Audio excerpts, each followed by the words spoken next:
for me, it's always been important with anybody that I interview, even if they are a bigger name, to treat them, you know, just keep it real. Because at the end of the day, behind, these incredible athletes and coaches and broadcasters and people that I've interviewed, they are real people.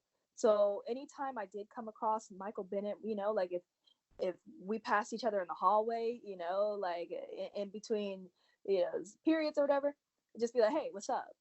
So that was important to me. Hello, ladies and gentlemen. Welcome to this episode of Breaking Through Glass Ceilings. Coming up, I speak to the one and only Miss Jael Rucker. Miss Rucker is a reporter for Georgia State University. She speaks with me about how she was once rejected from attending Georgia State University, but now things have changed and she is a reporter for the school. So we talk about that. We also talk about how she introduced sports reporting to her high school while NFL superstar Michael Bennett was there. So, ladies and gentlemen, here is my interview with Miss Jael Rucker. All right, ladies and gentlemen, as promised, I am on the line with Miss Jael Rucker. Miss Rucker, how are you doing today? Doing good. How are you doing, Brian? Pretty good. Thanks for joining me. You know, I've watched you via social media. Shout out to our good friend Brianna Dalquist. Yeah, agree. Yeah, she was. She. I what I always love is seeing Black women uplift each other, and she. I saw how you two have kind of worked together down there at Georgia State University. And I've admired that from afar. And I wanted to get you on. I'm going to have Bree on as well. Um, what got you into the journalism business? What was the moment you decided you wanted to be in this business? Well, first off, you mentioned Bree, so let me shout out Bree because she got that big job in Indiana. So shout Yeah. out Bree because that's huge.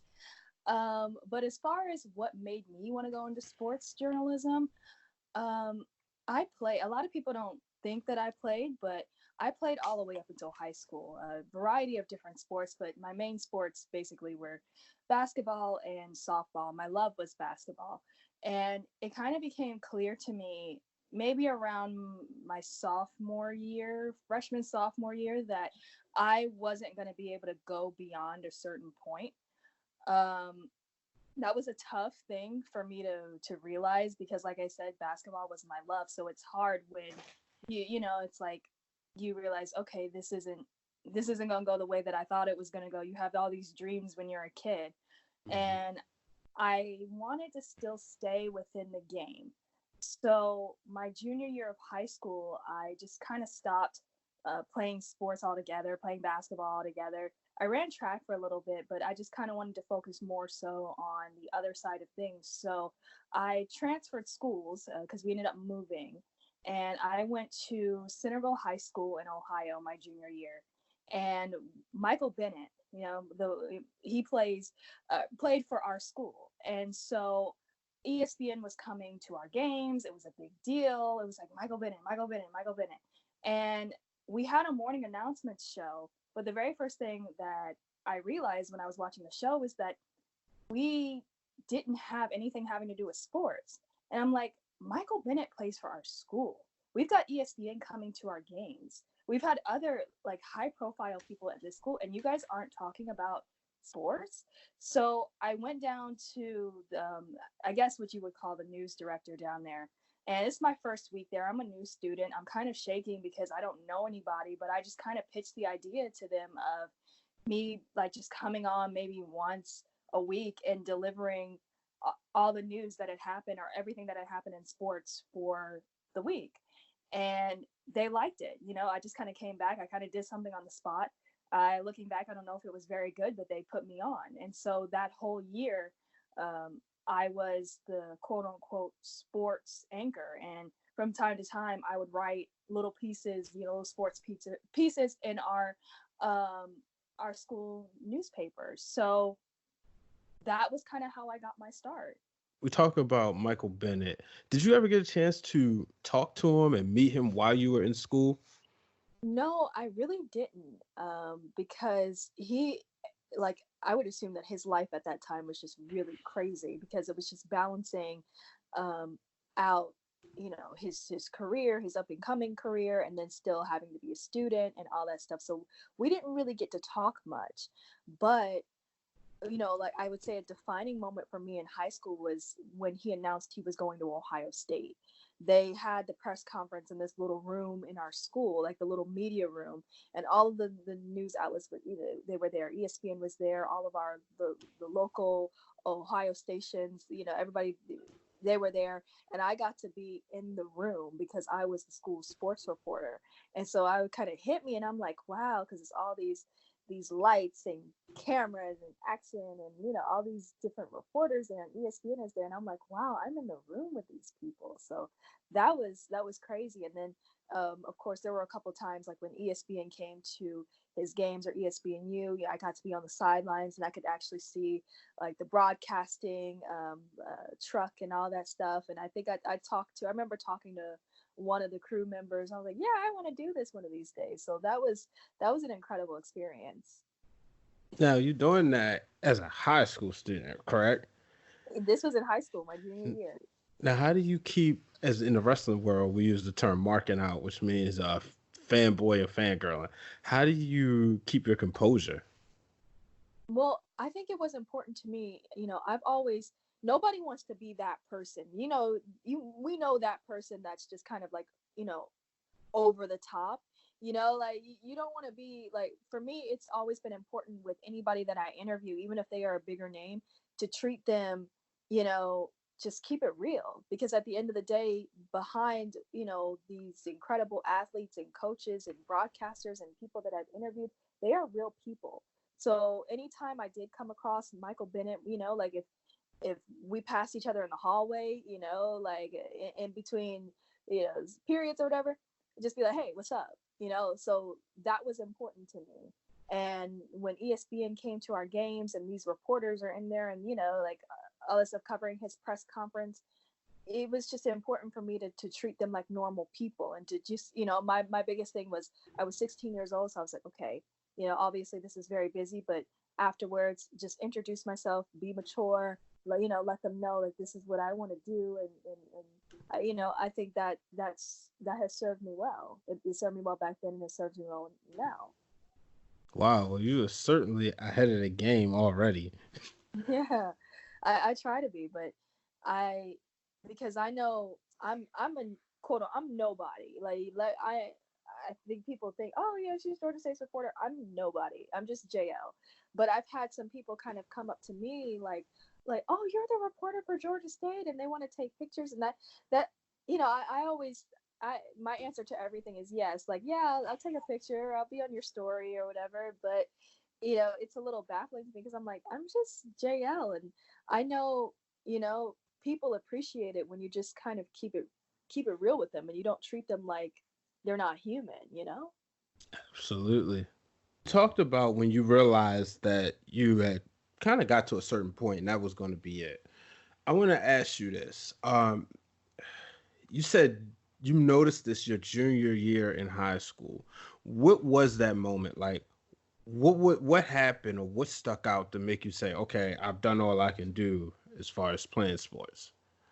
Well, I mean, if you had asked me in junior high school, I would have been on varsity. I didn't make varsity.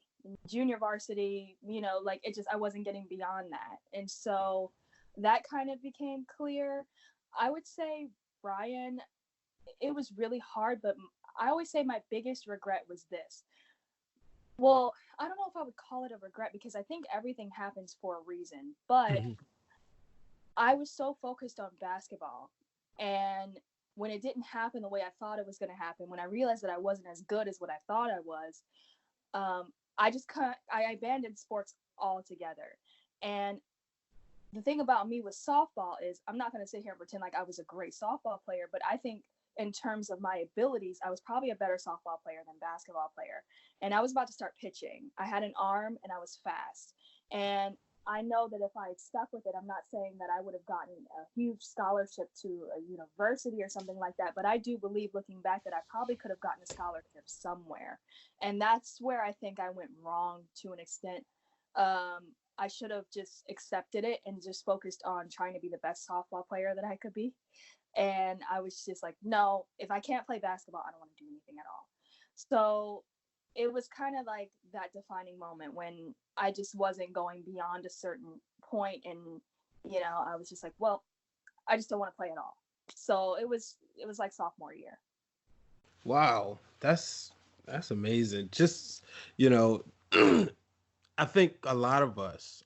I used to work at ESPN. One thing I noticed that there's a lot of former athletes, and not just the ones you see on television, but a lot of production assistants, a lot of directors played high school sports and kind of have like similar stories. So you actually was good enough to at least play on the team before, right?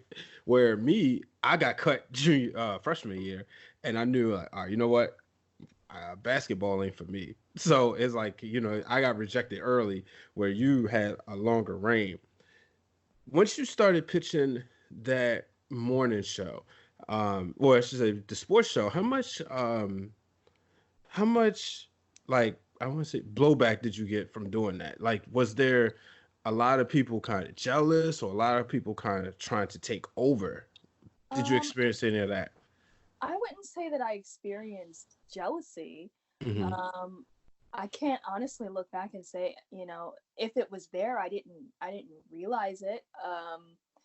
I just that was just me being kind of who I was. I just figured, why not talk sports? Because if you have Michael Bennett playing, like, you got to talk about him, but you got to talk about everybody. So, I mean, if it was there, I didn't really notice it. I mean, I'm sure there are probably some people that um, were like, "Hey, who is she?" Because I had just transferred, so I was the new kid, and they'd never seen me before. A lot of people, they were already 2 years in, like the ones that were juniors and seniors 2, 3 years in. So they were probably like, "Who is she?" But um, I wouldn't say I got any jealousy, honestly. Okay. So, and how did that prepare you for college? Well, my experiences, believe it or not, it wasn't traditional, because I would say, as focused as I was my junior year of high school, I moved down here to Georgia my senior year of high school. So that was kind of a tough transition. And I was kind of going through some things at the time. So my focus level just really decreased. And I think it was a combination of not being able to play sports. It was the first time in my life that I didn't really have a sport to play. And my junior year, I was so focused on covering the teams. And I was also a part of like DECA, and I was, competing in marketing competitions and things like that. But when I came down here to Georgia, I went to South Gwinnett. We were kind of, living in a hotel. We didn't have a real place at that point. I was new. This was a brand new state. And so I was just like, not focused. Like, I just really didn't care at all. So my grades dropped. They were really, really bad my senior year. And I kind of just lost focus. So I wasn't able to get into, with all those D's and D minuses, it dropped my GPA, and I wasn't able to get into the schools that I thought I was going to be able to get into. I wasn't even able to get like hope, because I think you needed a 3.0, and when I came down, I had like a 3.1, 3.2, and my grades were so bad that it went down. I was just barely there. So I kind of went the route of having to go to a community college first. That's what was presented to me. And the irony of all of that was, I applied to Georgia State and I didn't get in. So, and now I report for Georgia State. So that's Wow. crazy. But I don't know if I didn't get in because I applied late. I don't know what the factors were, especially with me being new to the state. But my path was to go local, and Georgia State has local campuses. One that's about maybe 5-10 minutes away from where my parents lived. So I went there, and I think in the middle of all this, I forgot your question. What was your question? Like, because I'm just babbling away, and I'm like, No, I'm what listening. question? This is good. It was Like, is there a point to what I'm saying? Like, what happened? Like, no, am I I was just remembering talking my about the transition from college and how did that prepare you? yeah, okay. So of course these little campuses that Georgia State has, Piedmont, Newton, all that, um, they don't have sports teams.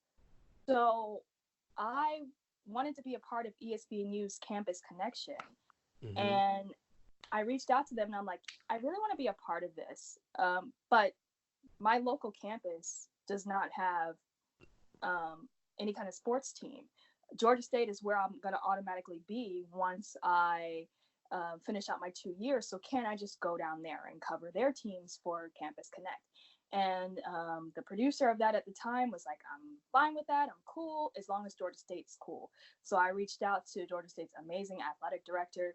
He was okay with it. He had students be a part of that program before, and he said, as long as you let me know ahead of time what you need, we can make it happen. So that's kind of how I started, and I was able to get tape from that and interview different athletes and that went to Georgia State, and that's how it started. So I would say, in terms of what I learned in high school that I could apply to college, when I got to college and my mindset changed a little bit, and I got out of those bad habits that I'd been in, like my senior year and maybe my first year of college, I went back to that girl who was motivated enough to still be down there her first week and be like, hey, I don't see a sports reporter here. Can we do something? So I was just, my mind was turning, and I think once I got back to who I was, I kind of pulled from that. Now, you said you went to community college. Did they have a mass comm program there or as a Um, major? no, well, I don't know if they have it now. At the time, they did not. You have to, well, as far as what I know, like you just do your core classes, like your first couple of years, where it's just the math, the science, the English, whatever. And then you transfer once it's time for your major. I think some of the nursing programs you might be able to do there, but I'm not quite sure how it works. But I started, for me, I never even, you know, ended up transferring to Georgia State because I wound up like just networking and meeting so many, different people from just doing the Campus Connect. And, I met the producer of Georgia State, who, was looking for a sideline reporter. And it was like divine intervention, whatever you want. It was God's timing. And she was just like, hey, you've been down here a lot. I've seen your work. I've seen your Campus Connection work. We're looking for a sideline reporter if you're interested.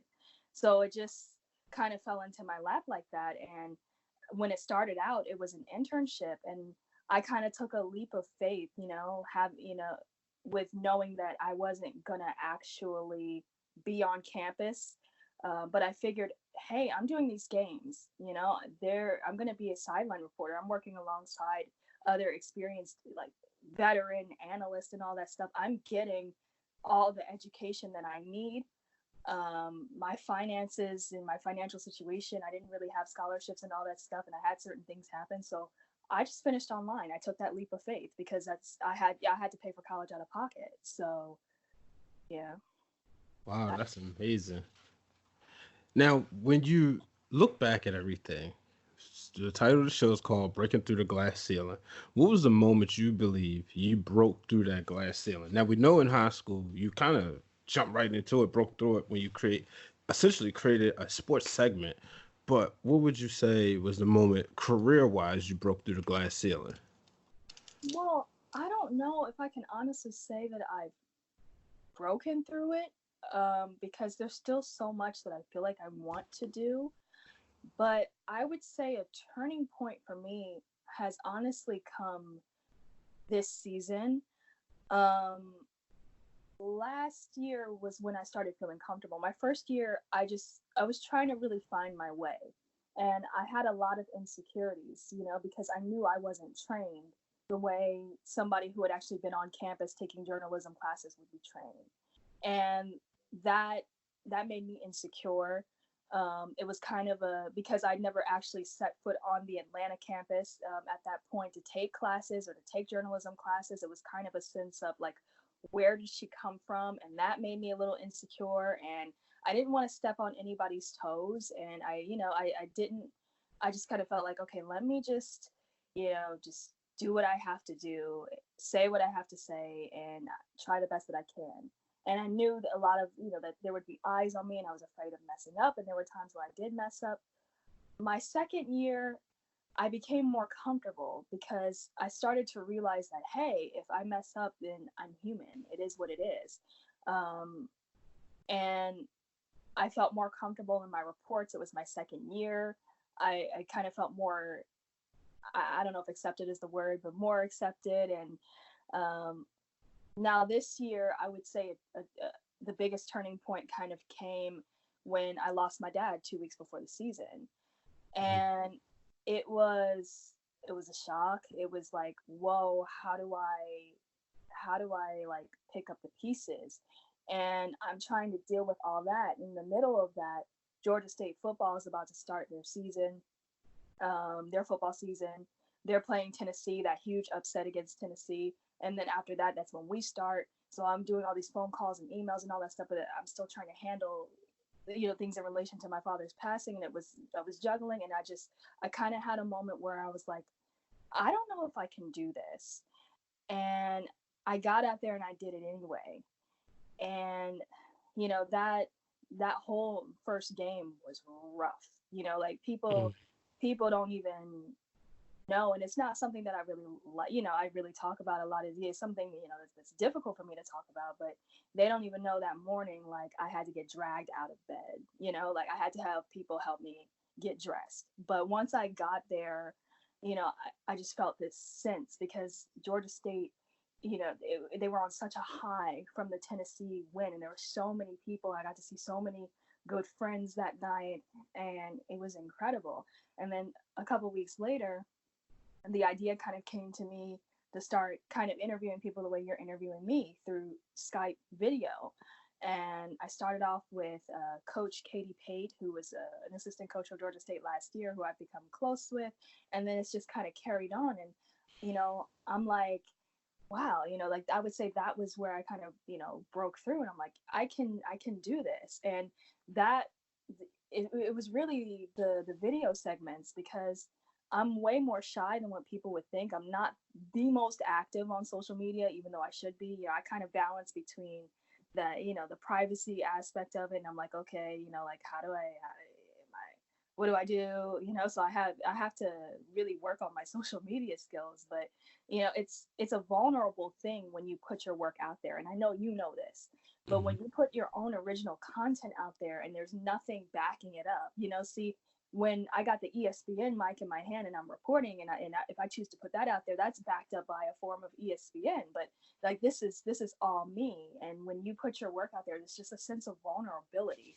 And is it gonna get, are people gonna watch it? Are they gonna retweet it? Are they gonna like it? Are they gonna think I'm crap?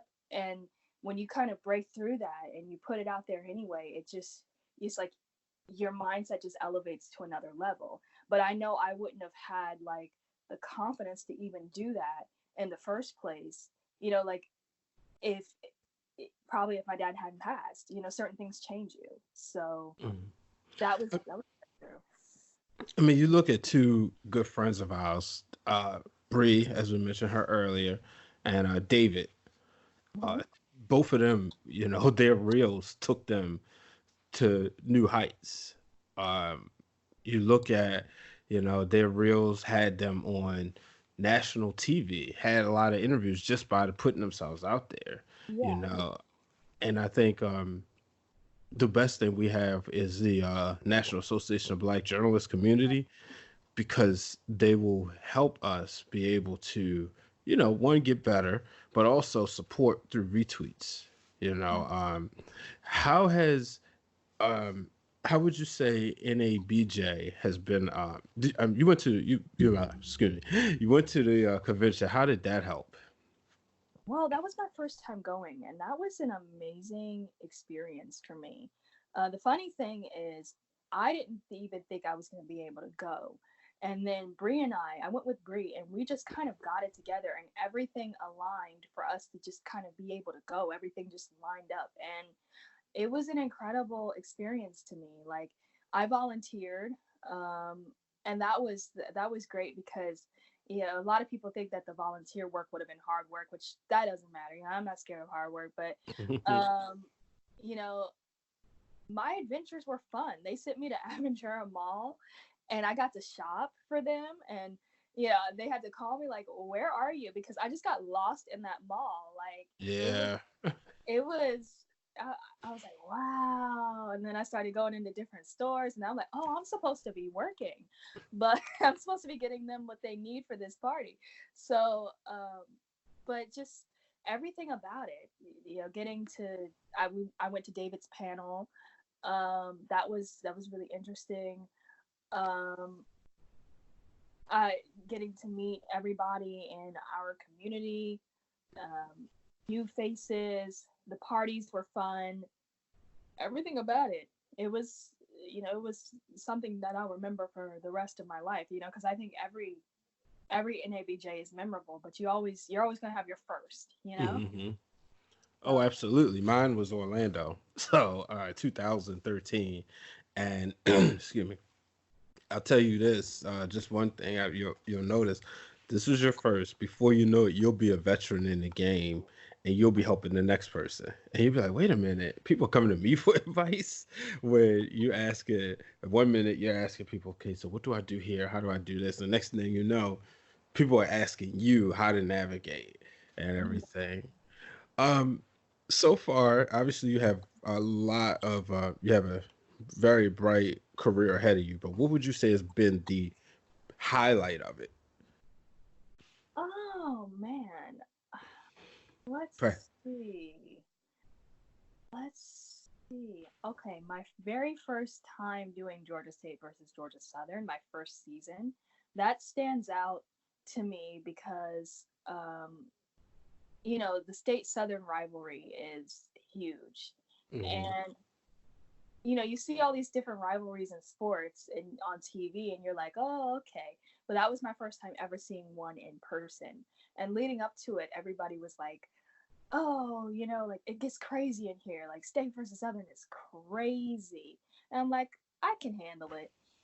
And then I get there, and the energy in the sports arena is always on 10, but I get there and I can immediately feel the difference. It was almost like, like the purge, like the beginning of the purge.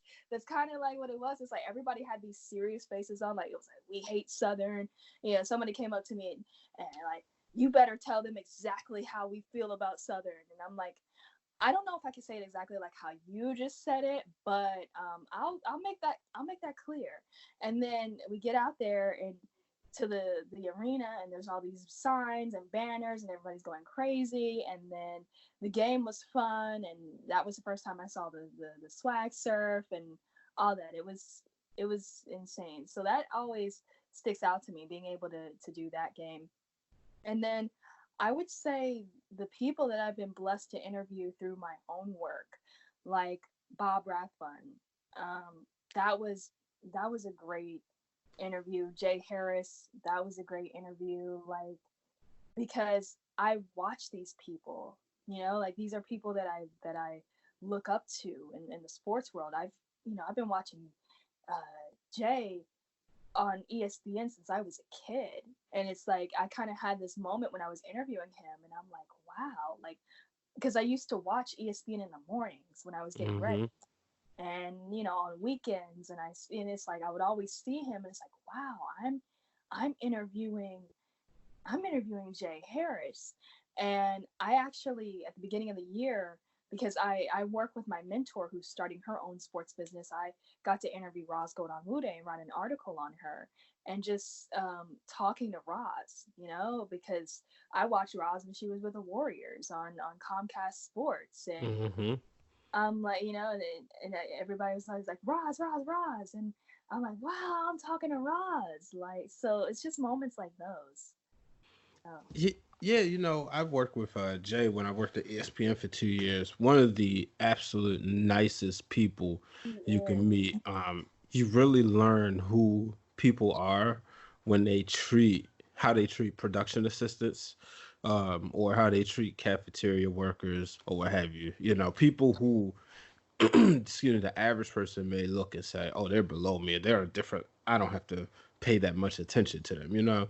But Yeah. you never got that vibe from him. So I'm definitely, I could guarantee that you had a great experience with him. Yes, definitely. So, what's your ultimate goal? What would you say if I had all the opportunities in the world and I said, JL, you can have any job you want in this business? What would it be? I think the ultimate job, I look at somebody like Taylor Rooks. Hmm. And she's not what you would consider the traditional sports reporter in the sense of being there, like sideline reporting on games and stuff like that. I mean, I don't get me wrong. I would love to be able to do things like that, but what she does, like how she talks to athletes and coaches, it started off with her podcast and now it's transitioned into her show with Bleacher Report, Turner Sports. But it's like I love how she interviews all these athletes, these incredible athletes. And like sometimes with public figures and sports figures, we get this sense of them, like we see them when they're playing and stuff like that. And you know they're so great at what they do. They're all, they're it's almost like they're not human, but we have to remember they are human and they're real individuals. And when she gets them in these, on her show and stuff like that, they open up. And the conversations aren't always just about sports, it's about their life and their experiences and everything. And you remember behind, the incredible gifted athlete, like this is a real person who's experienced real things. And so if I can find a way to be able to kind of go along that route where I can continue to talk to athletes and coaches, but have it not just be about sports, just open up and talk real talk, in addition to sports. Anything, if I can do something like that, that would be great. Awesome. I definitely believe that time is coming before you know it. So, just get ready for your season because it's coming. You are definitely on a right path to success. Um, who's been some of your mentors in this business? Well, my biggest mentor is Nisha Butler. She used to play for Georgia Tech, and she's been, like a sports reporter on different networks like CBS Sports and, Fox Sports South. She's done some work with them, done some work with Turner. And now she's creating her own sports media business. And I met her by chance. I met her at the AEBL, series like of programs that happen here in Atlanta. And um, we have a mutual friend, and I met him there, and she put me in contact with her, and she's been incredible for me to kind of guide me in terms of this industry. She actually kind of gave me my first chance to start interviewing people, um, different people that she knew, and I can't wait for one of these days I might put it out there, but through her I was able to interview Meta World Peace, Ron Artest. One of my favorites. That was my favorite interview. And if I could find a way to get that out there, like to content, like like package that, that would be great. But it's like that kind of got me started, being able to interview those people. And my interview with Meta is my favorite interview ever. That was the most fun. It was just nothing but fun because he is hilarious. And he is absolutely hilarious, and we were just laughing the whole time. Like I don't even think I could keep a straight face. He couldn't keep a straight face. It was crazy. So getting to do things like that kind of put me on the path to what I'm doing now. It built my confidence because when you're interviewing people over the phone, you kind of have to have good conversational skills to Hmm. get. And you know I would say it's more difficult than interviewing people in person because there's going to be that silence if you don't know how to direct the conversation.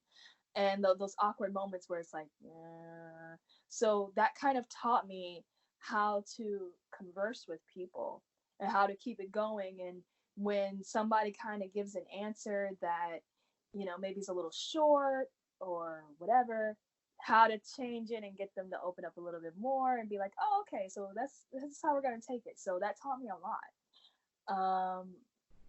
So niche has taught me a lot. And Bob Rathbun, allowing me to shadow him, that was huge. He's taught me a lot. I got to shout out our announcers at Georgia State: Sam Crenshaw, Rodney Turner, Matt Stewart, Wayne Gandy. They've all been incredible. Like, okay, this is what you need to do. This is how how you find out your information and how you prepare for games and all that stuff. This is what you need to do. They've been incredible.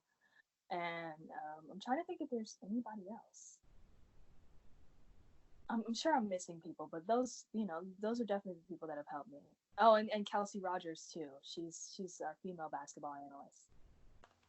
Wow, that's definitely, you have been blessed with a great circle. True indeed. Any final thoughts as we get ready to wrap up? Final thoughts. Or what do you want the people to know about you, I should say?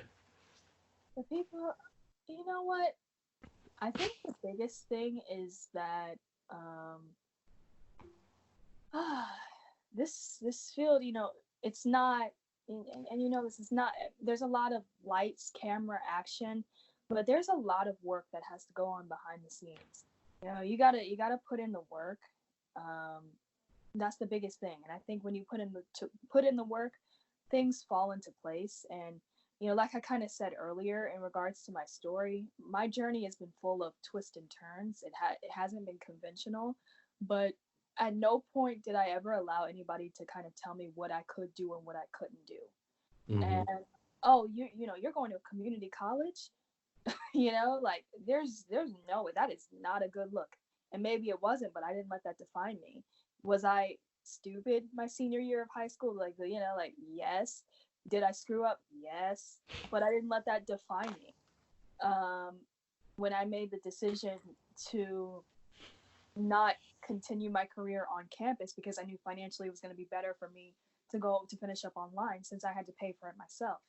Oh, there's no way, even though I had, Georgia State, oh, you need to be in there. You need to have somebody teaching you this, and that. You can't learn on the spot.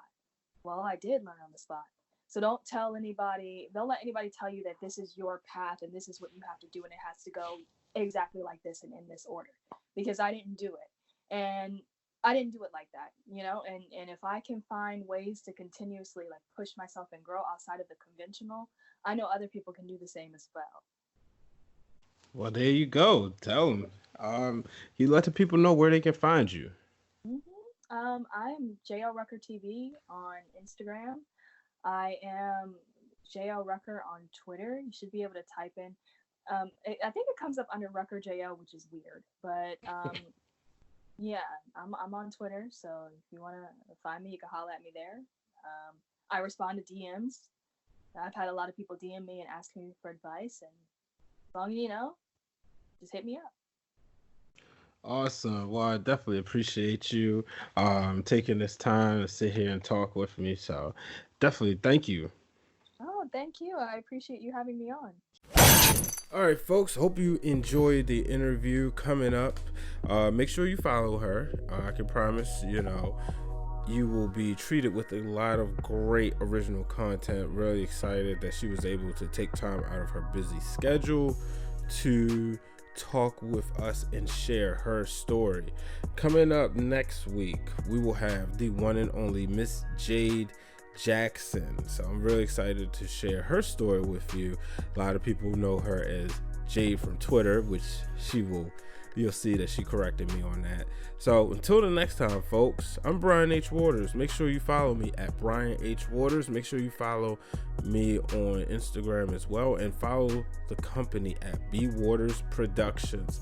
You know what the deal is. Do not let anyone set a glass ceiling that you cannot break. podcast is brought to you by B Waters Productions. It is produced and edited by myself, Brian H. Waters, with the music brought to you by Hypnosis. You can find Hypnosis on Instagram at hypno_beats.